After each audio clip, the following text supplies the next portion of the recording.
Wimbledon ఫైనల్లోకి check republic క్రీడాకారిణి Karolina Muchova అడుగుపెట్టింది. హోరాహోరీగా జరిగిన మహిళల సింగిల్స్ సెమీఫైనల్లో అమెరికా స్టార్ 7వ సీడ్ కోకో గాఫ్పై 6-2, 1-6, 7-6 తేడాతో ముచోవా విజయం సాధించింది. ఉత్కంఠ రేపిన నిర్ణయాత్మక 3వ సెట్ ట్రై బ్రేక్లో గాఫ్ను చిత్తు చేసిన ముచోవా తొలిసారి వింబుల్డన్ టైటిల్ పోరుకు క్వాలిఫై అయింది.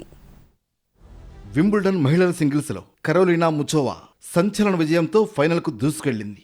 సెమీఫైనల్లో 7వ సీడ్ కోకో గాఫ్ను చిత్తు చేసి తొలిసారి వింబుల్డన్ టైటిల్ పోరుకు అర్హత సాధించింది.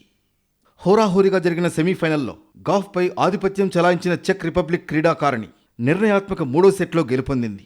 దాంతో మొదటిసారి ఆల్ ఇంగ్లాండ్ క్లబ్ టోర్నీలో విజేతగా నిలవాలనుకున్న అమెరికా స్టార్ గాఫ్ కల చెదిరింది. గ్రాండ్ స్లామ్ టోర్నీ వింబుల్డన్లో కరోలినా ముచోవా ఫైనల్లో అడుగుపెట్టింది. థ్రిల్లింగ్ సెమీస్లో కోకో గాఫ్ను ఓడించిన ముచోవా తొలిసారి టైటిల్ పోరుకు దూసుకెళ్లింది.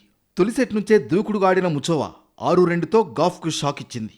అయితే రెండో సెట్లో పుంజుకున్న అమెరికా టెన్నిస్ స్టార్ 6-1తో పైచేయి సాధించింది. కానీ నిర్ణయాత్మక 3వ సెట్లో ముచోవా చెలరేగిపోయింది. ఒక దశలో ఇద్దరు 10-10 పాయింట్లతో సమంగా నిలిచిన చెక్ రిపబ్లిక్ ప్లేయర్ ధాటికి గాఫ్ చేతులెత్తేసింది. ఉత్కంఠ రేపిన టై బ్రేక్ను 7-6తో గెలుచుకున్న ముచోవా 7వ సీడ్ను ఇంటికి పంపింది. లిండా నొస్కోవాతో ముచోవా ఫైనల్లో తలపడబోతోంది.